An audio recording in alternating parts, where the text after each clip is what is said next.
Terima kasih pemirsa, Anda kembali menyaksikan Kominfo Newsroom. Pemirsa, Badan Nasional Penanggulangan Bencana mengimbau pemerintah daerah untuk melakukan pencegahan secara intensif guna mitigasi terjadinya fenomena La Nina di Indonesia. Berdasarkan analisa BNPB, dampak La Nina diperkirakan akan berlangsung sepanjang dasarian 3 Juni 2024. Badan Nasional Penanggulangan Bencana mengungkapkan dampak fenomena peralihan cuaca dari El Nino ke La Nina mulai dirasakan oleh masyarakat dari sejumlah daerah pada sisi utara ekuator Indonesia, seperti di Sumatera Utara, Maluku Utara, dan Sulawesi Tengah sepanjang dasarian 3 Juni 2024. Dampak tersebut memicu peningkatan hujan hingga menimbulkan bencana hidrometeorologi basah, mulai dari banjir bandang, angin puting beliung, hingga tanah longsor.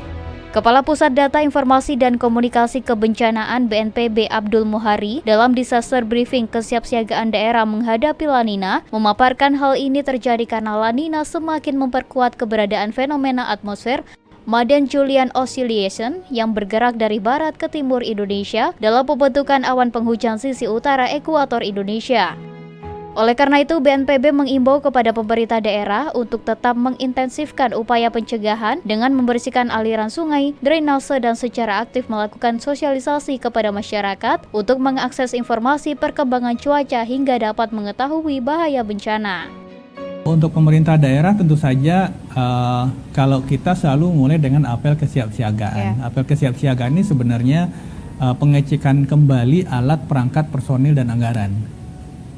Alat perangkat ini misalkan apakah perahu karet kita masih bisa berfungsi, apakah kurang atau sudah cukup jumlahnya, pelampung untuk mengevakuasi warga dan seterusnya, alat komunikasi di lapangan, ini harus dimulai dari itu karena pada terjadi kondisi kedaruratan, maka pemerintah daerah harus bisa memanfaatkan resources dan sumber daya yang ada untuk bisa mengoptimalkan penyelamatan masyarakat. Nah, sekiranya ini tidak dirasa cukup, Pak, ternyata perahu karet kami sudah bocor atau pelampung kami sudah berkurang. Ini bisa meminta dukungan kepada BNPB dengan menetapkan status siaga darurat. Jadi ketika pemerintah menetapkan status siaga darurat, maka pemerintah pusat melalui BNPB itu bisa mendukung alat, perangkat, personil, dan penganggaran untuk menghadapi kondisi-kondisi kedaruratan. Jadi ini yang harus dilakukan oleh pemerintah daerah.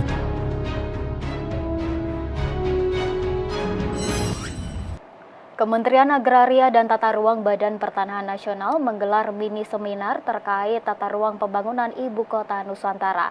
PLH Direktur Perencanaan Tata Ruang Nasional menyebut pembangunan di IKN tidak hanya membangun bangunan baru, namun juga merehabilitasi lahan sekitar IKN yang rusak.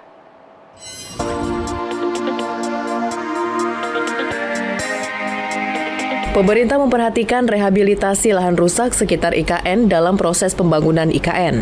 Hal tersebut disampaikan oleh PLH Direktur Perencanaan Tata Ruang Nasional Kementerian ATR BPN dalam mini seminar arah dan konsep perencanaan tata ruang kawasan sekitar IKN. Kebijakan rehabilitasi ini menjadi jawaban dari opini masyarakat terhadap alih fungsi lahan dari hutan menjadi area industri dan kerusakan lingkungan sekitar Ibu Kota Nusantara. Kebijakan rehabilitasi lahan ini telah melalui pengkajian wilayah sekitar IKN mana saja yang mengalami kerusakan lingkungan, sehingga proses rehabilitasi lahan efektif dan tepat sasaran, sebagaimana yang tertuang dalam Peraturan Presiden Nomor 64 Tahun 2022. Tema yang ada dalam rencana kita di IKN dan kota-kota yang wilayah sekitarnya yang akan kita kembangkan.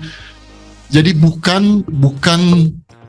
bukan hanya ingin melestarikan kondisi yang ada saat ini, tetapi memang termasuk merehabilitasi. Jadi dalam perencanaannya akan kita lakukan adalah merehabilitasi kondisi yang sudah rusak.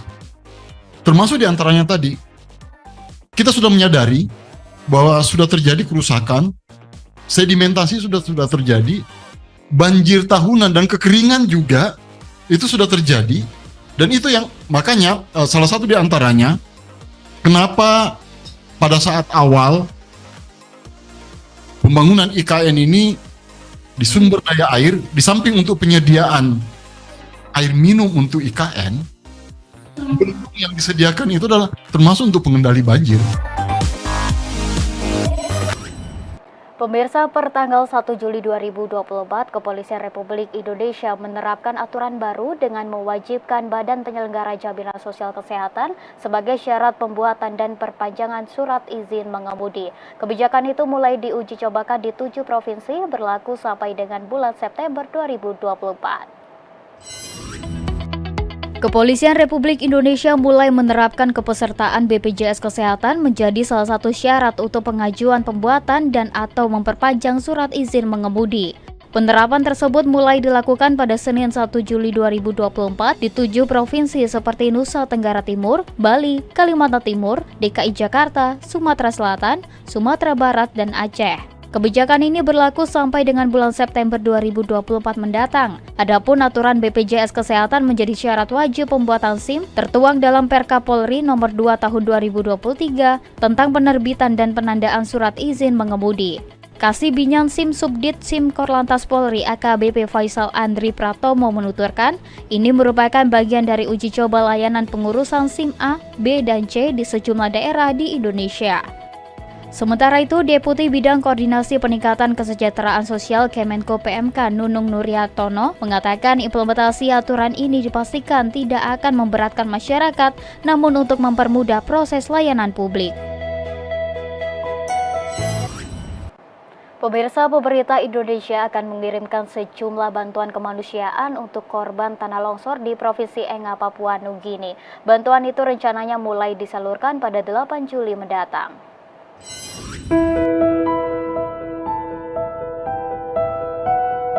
Pemerintah Indonesia akan mengirimkan bantuan kemanusiaan untuk korban bencana tanah longsor di wilayah Enga, Papua Nugini. Hal tersebut disampaikan Menteri Koordinator Bidang Pembangunan Manusia dan Kebudayaan Muhadjir Effendi dalam konferensi pers di Gedung Kemenko PMK. Tanah longsor telah melanda desa Kaukalam, Provinsi Enga pada 24 Mei 2024 dini hari, sekitar pukul 3 waktu setempat. Hingga saat ini tercatat ada 670 orang meninggal dunia akibat bencana tersebut, sementara sebanyak 1.250 orang harus mengungsi. Muhadjir menjelaskan bantuan yang rencananya disalurkan pada 8 Juli mendatang berupa bantuan kesehatan, genset portable, peralatan masak, selimut, dan lainnya. Pengiriman bantuan tersebut rencananya akan dipimpin langsung oleh Kepala BNPB. Tadi saya sudah menyampaikan kepada Pak Dubes yang ada di Papua Nugini untuk coba apalagi dikoreksi lagi rencana pengiriman barang yang akan kita kirim dari sini.